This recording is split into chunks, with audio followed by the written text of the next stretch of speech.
आज मैं आपके लिए एक ऐसा ऑप्शन चेन का स्ट्रैटेजी लेके आया हूं जिसमें आपको चार्ट भी देखने की आवश्यकता नहीं है। सिर्फ ऑप्शन चेन देख के ही दिन की शुरुआत में ही आप बहुत सटीकता के साथ ट्रेड ले सकते हैं। बशर्ते यहाँ पे कुछ बातों का आपको बहुत ज्यादा ध्यान रखना पड़ेगा। उन सब बातों को डिस्कस करेंगे। आपका किस तरीके से एंट्री होगा, किस तरीके से आप एग्जिट करेंगे, ये सारी चीजों के बारे में हम डिटेल में जानेंगे। सबसे पहले मैं इसको थोड़ा सा इसको छोटा कर देता हूँ। अब देखिए यहाँ पर अगर आप देखते हैं तो यहाँ पे आप दो चीजें देख पा रहे हैं। एक ऑप्शन आपको यहाँ पे कॉल दिखाई दे रहा है, दूसरा आपको यहाँ पे पुट दिखाई दे रहा है। पर ये वो चीज नहीं है जिस तरीके से हम ऑप्शन ट्रेड में लेते हैं। कॉल का मतलब हमारे लिए होता है कि मार्केट का ऊपर जाना, पुट के लिए मतलब होता है मार्केट का नीचे आना। पर यहाँ पर कॉल और पुट का जो संदर्भ है वो राइटर्स है, ऑपरेटर्स है। कॉल ऑपरेटर्स मतलब जो लोग चाहते हैं कि मार्केट नीचे जाए, जो मार्केट में सिर्फ और सिर्फ सेलिंग के लिए आए हैं। पुट राइटर्स वो होते हैं जो लोग चाहते हैं कि मार्केट ऊपर जाए। बस इतना ही फर्क है। यहाँ पे राइटर्स की बातें हो रही है तो यहाँ पे शब्द आपको राइटर लिखा हुआ नहीं दिख रहा है। बस आपको उसको दिमाग में रखना है कि ये सब कॉल राइटर और पुट राइटर्स है। अब इस बाएं तरफ, मेरे बाएं तरफ अगर आप देखते हैं ये कॉल राइटर्स के तरफ, यहाँ पे जो नंबर्स आप देख रहे हैं ये उन लोगों का नंबर्स है जो लोग यहाँ पर चाहते हैं कि मार्केट नीचे आए। तो उनकी संख्या लिखी हुई है जिसको हम ओआई के शब्द से हम जानते हैं। मैं आपको बिल्कुल साधारण शब्दों में समझाने की कोशिश कर रहा हूं। और इसी के विपरीत आप अगर यहां पर देखेंगे तो यहां पे आपको पुट राइटर्स की संख्या दिखती है। ये संख्या कहां पर है? ये संख्या एक एक लेवल पे है। लेवल मतलब ये जो आप यहाँ पे ब्लैक कलर का जो बॉक्स देख रहे हैं, जैसे मैं आपको एक एक करके समझाता हूँ। 24,650 में यहाँ पर हमारे कॉल राइटर्स कितने हैं? लगभग 2077। इसी के मुकाबले में पुट राइटर्स कितने हैं? लगभग 30,741। तो अभी आपको समझ में आ रहा होगा कि वहां पर उस पर्टिकुलर पॉइंट पे, उस पर्टिकुलर लेवल पे इतने लोगों ने अपना माल बेच रखा है, माल खरीद रखा है। बस इतनी सी बात है। अब हमें यहाँ पे देखना क्या होता है? हमें यहाँ पे देखना होता है कि किस नंबर पे, जहां पे कॉल राइटर्स पुट राइटर्स से अधिक होंगे। कितना अधिक होंगे?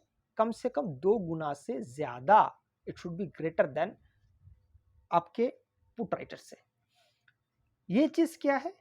ये चीज है हमको एक ऐसा लेवल ढूंढना पड़ेगा जहां पे कॉल राइटर पुट राइटर से ज्यादा है। आइए हम उसको देखते हैं।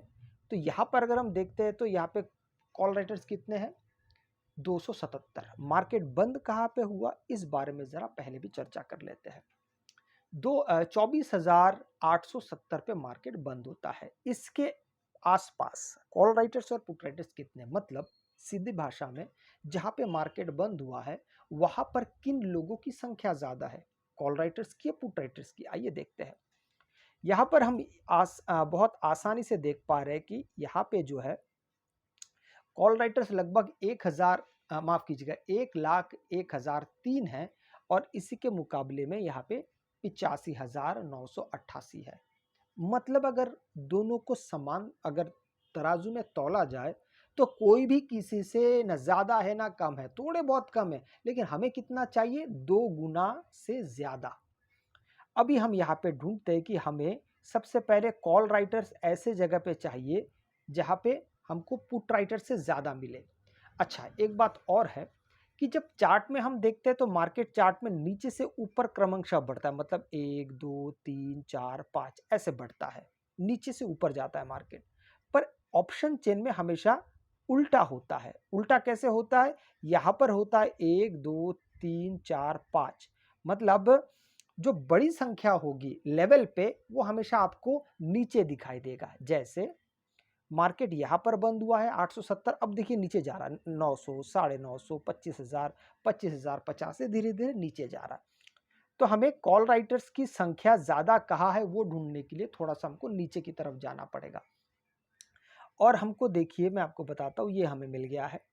अब इस लेवल को देखिए, 25,050 के लेवल को देखिए। यहाँ पे कॉल राइटर्स कितने हैं? लगभग 62,365। उसके मुकाबले में पुट राइटर्स कितने हैं? यहाँ पे अगर आप देखते हैं तो लगभग 11,237, ये वाला। ये वाला 11,247। तो यहाँ पे कॉल राइटर्स पुट राइटर्स से लगभग 2 गुना से ज़्यादा है। वहाँ पे सिर्फ 11,000, यहाँ पे 62,000।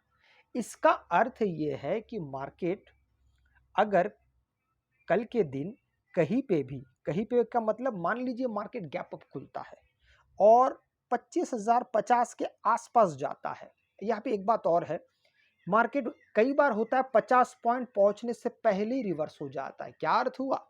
इसका अर्थ ये हुआ कि मान लीजिए मार्केट 950 पे खुलता है सपोज, और पहला कैंडल चला जाता है 25,000 के पास, और हमारे कॉल राइटर्स सबसे ज्यादा कहाँ है? 25,050 पे। आप यहाँ पे देख सकते हैं। तो यहाँ पे संभावना है, ज्यादातर संभावना ये होती है कि मार्केट वहां से रिवर्स होना शुरू होगा। हो सकता है मार्केट गैप अप खुले फिर धीरे धीरे धीरे ऊपर जाए, पर जैसे ही 25,000 के पास जाएगा फिर वहां से मार्केट रिवर्स होना शुरू हो सकता है। अच्छा, एक बात और है, यहाँ पर ये जो हम डेटा देख रहे हैं कि किसी का 2 गुना या 2 गुना से ज्यादा जब होगा तब वहां से रिवर्स होता है, मार्केट में ये सिर्फ प्रभावशाली सुबह के सेशन में होता है, आफ्टरनून सेशन में नहीं होता है। ऐसा बिल्कुल नहीं होना चाहिए कि आप सोच रहे होंगे कि भाई 12-1 बजे भी हम आके ऑप्शन चेन खोल के बैठेंगे और वहां पर ये लेवल देखेंगे कि कौन किससे 2 गुना से ज्यादा है और हम उस जगह जाके पर्टिकुलर जगह जाके हम खरीद या बेच देंगे तो हमारा फायदा हो जाएगा। ऐसा नहीं होगा। ऐसा इसलिए नहीं होगा क्योंकि मार्केट जब सेकंड सेशन पे जाता है तो मार्केट आपको ये डेटा कोई काम का ही नहीं रहता है, ये सिर्फ सुबह काम आता है। एक बात और, कभी कभार होता है कि आपको ये डेटा सुबह भी काम में नहीं आएगा, क्योंकि देखिए कोई भी स्ट्रेटेजी हो आपको उसमें स्टॉप लॉस तो शामिल करना ही पड़ेगा। तो ये भी एक स्ट्रेटेजी है, यहाँ पे भी आपको कभी कभार एसएल का सामना करना पड़ सकता है, उसके लिए आपको तैयार रहना पड़ेगा। तैयारी क्या? तैयारी बस इतना ही है कि आपने जो जगह देख रखा है या जिस जगह से आपने ट्रेड लिया है वो एकदम उसी पॉइंट को आप अपना एसएल बना के रखिए और ज्यादा कुछ करने की आवश्यकता नहीं है। ज्यादा से ज्यादा 50 पॉइंट प्लस में रख सकते हैं। 50 पॉइंट प्लस कैसा? अगर आपने एग्जैक्ट 25,000 के पास मार्केट आया, आपने तब अगर मान लीजिए पुट लिया है तो आपका एसएल होगा 25,050 पे।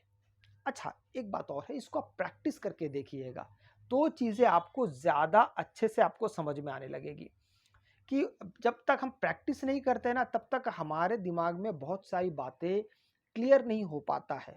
और ऑप्शन चेन एक ऐसी चीज है जिसमें आपको वक्त लगता है चीजों को समझने में, चीजों को सीखने में। अच्छा, ये हो गया हमारे कॉल राइटर्स की बातें। अब बात करते हैं हम पुट राइटर्स की। यहां पर हम क्या देखेंगे? हम देखेंगे कि मार्केट अगर गैप डाउन खुलता है तो गैप डाउन खुलने के बाद ऐसा कौन सा लेवल है जहां से मार्केट और नीचे गिरना शुरू होगा। ठीक है, यहां से हम ये बात देख लेते हैं। ये देखने के लिए हमें देखना पड़ेगा कि कहां पे market put writers call writers से 2 गुना या 2 गुना से अधिक है। तो सबसे पहले यहाँ पे देखते 32,000, यहाँ पे 18,000, ये हमारे लिए कोई काम का नहीं है। यहाँ पे लगभग 89 है, यहाँ पे 22,000, यहाँ पे 3,000 मिल गया हमको। 22,000 और 3,000 लेवल क्या है? लेवल है 24,750।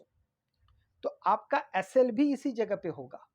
अगर अच्छा, जो थोड़ी देर पहले हमने कॉल राइटर्स के निस्बत बात की है, यहां पर उसी चीज को पहले रिपीट करेंगे कि मार्केट अगर मान लीजिए गैप डाउन खुलता है 24,850 के आसपास और शुरुआत में वो नीचे जा रहा है, तो नीचे जाते जाते संभवतः वो 24,800 के पास से रिवर्स होगा या 750 के पास से आके रिवर्स होगा। ठीक है, आप जहां से भी ट्रेड लेंगे वहां से आपका 50 पॉइंट का एसएल रखिएगा। अगर मान लीजिए मार्केट यहां से नीचे जा रहा है, नीचे जा रहा है, यहां पे रुका नहीं है, रिवर्स नहीं हुआ, यहां से और नीचे जा रहा है, तो फिर आपका एसएल बिल्कुल इसी जगह पे ही होगा। इस बात को आप समझ लीजिएगा। अच्छा, अभी यहाँ पे हमारा जो जगह है वो 24,750 है। यहाँ पर कितने हैं? 22,000। यहाँ पर कितने? 3,460। तो लगभग यहाँ पे 3 गुना से भी ज्यादा है। यहाँ पे लगभग लगभग आप देखेंगे तो 6-7 गुना आराम से दिख रहा है। तो 6-7 गुना का अर्थ ये है कि मार्केट जिस जगह पे बंद हुआ है वहाँ से अगर मार्केट 24,750 के पास पहुँचता है तो यहाँ पे संभावना है, प्रोबेबिलिटी होगी कि मार्केट उस जगह से वापस जाए, मार्केट रिवर्स कर जाए। ठीक है? तो इन सब चीज़ों को इस तरीके से आप देखेंगे। अच्छा, यहाँ पे अब हमारा एग्ज़िट पॉइंट क्या होगा? एग्ज़िट पॉइंट आप इसको पॉइंट के हिसाब देखिए, एग्ज़िट पॉइंट में आप ये भी समझ सकते हैं कि हमने जहाँ पे ये वाला रेंज देखा है ना 25,000 का, जहाँ पे हमको सबसे ज़्यादा कॉल राइटर्स दिख रहा है। आप इस तरीके से भी मतलब 750 से लेके 25,000 तक भी आप यहाँ पे एक अनुमान लगा सकते हैं, लेकिन ये हर बार सटीकता से काम नहीं करता है कि आपको जहाँ पे सबसे ज़्यादा कॉल राइटर्स दिख रहा है, उसी जगह तक मार्केट जाएगा और तब तक यहाँ पे जैसा नंबर्स है फिक्स रहेगा, ऐसा नहीं होता है। मार्केट के खुलने के बाद धीरे-धीरे आपको यहाँ पे भी नंबर्स बदलते हुए दिखेंगे। और जो मैंने आपको कहा है कि 10:30, 11, 12 बजे के बाद ये डेटा कोई काम का नहीं होता है, ये सिर्फ नंबर्स रह जाते हैं। इसके बेस पे स्ट्रैटेजी नहीं बनाई जा सकती है, ट्रेड एग्जीक्यूट नहीं किए जा सकते हैं। तो इन सब छोटी-छोटी बातों को ध्यान में रखिएगा। ये सबसे अच्छा काम करने का जो समय है बिल्कुल मार्केट के खुलने के साथ-साथ है। एकदम खुलने के 9:16, 9:17 वहाँ पे आपको नज़रें बनाए रखनी है और उस हिसाब से फिर आपको पहले तो देखिए प्रैक्टिस करिए, ढेर सारा प्रैक्टिस करिए, महीना 2 महीना अपने आप जिस भी स्ट्रैटेजी पे काम कर रहे हैं उसको तो बरकरार रखिए, साथ में इसको हैंडी रखिए। मतलब इसमें आप प्रैक्टिस करते रहिए तो धीरे-धीरे चीज़ें आपको समझ में आएगी। अगर आपको वीडियो अच्छा लगा तो लाइक, शेयर, सब्सक्राइब ज़रूर कीजिएगा। आपसे मैं अगले वीडियो में मिलता हूँ, तब तक के लिए जय हिंद।